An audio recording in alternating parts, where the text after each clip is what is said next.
Hello दोस्तों, आज की कहानी एक छोटी लड़की और उसके कुत्ते की है। एक छोटे से गांव में रिया नाम की एक लड़की रहा करती थी। रिया बहुत ही प्यारी और दयालु थी।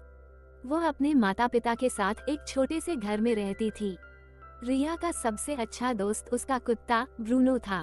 ब्रूनो और रिया बचपन से ही एक साथ रहा करते थे। वे दोनों एक दूसरे के बिना अधूरे थे। रिया और ब्रूनो रोज सुबह गांव के पास वाले जंगल में सैर करने जाते थे। वहाँ दोनों घंटों खेलते, दौड़ते और एक दूसरे के साथ समय बिताते थे।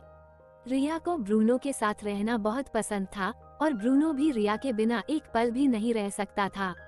एक दिन गांव में एक अजीब सा आदमी आया।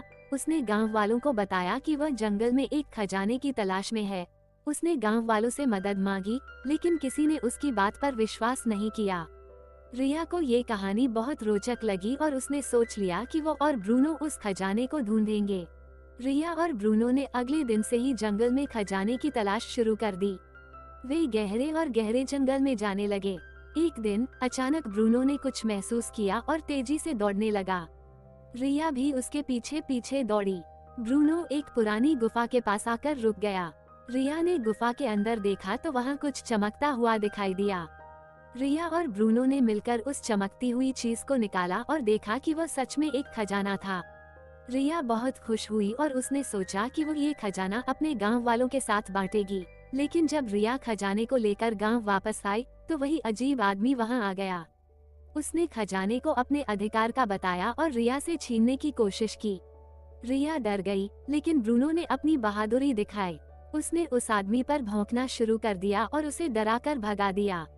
गांव वालों ने रिया और ब्रूनो की बहादुरी की तारीफ की और खजाने को पूरे गांव में बांट दिया। रिया और ब्रूनो की दोस्ती और भी गहरी हो गई। लेकिन कहानी में एक और मोड़ तब आया जब रिया ने पाया कि उस खजाने में एक पुरानी डायरी भी थी। उस डायरी में लिखा था कि उस खजाने के साथ एक पुराना श्राप भी जुड़ा हुआ है।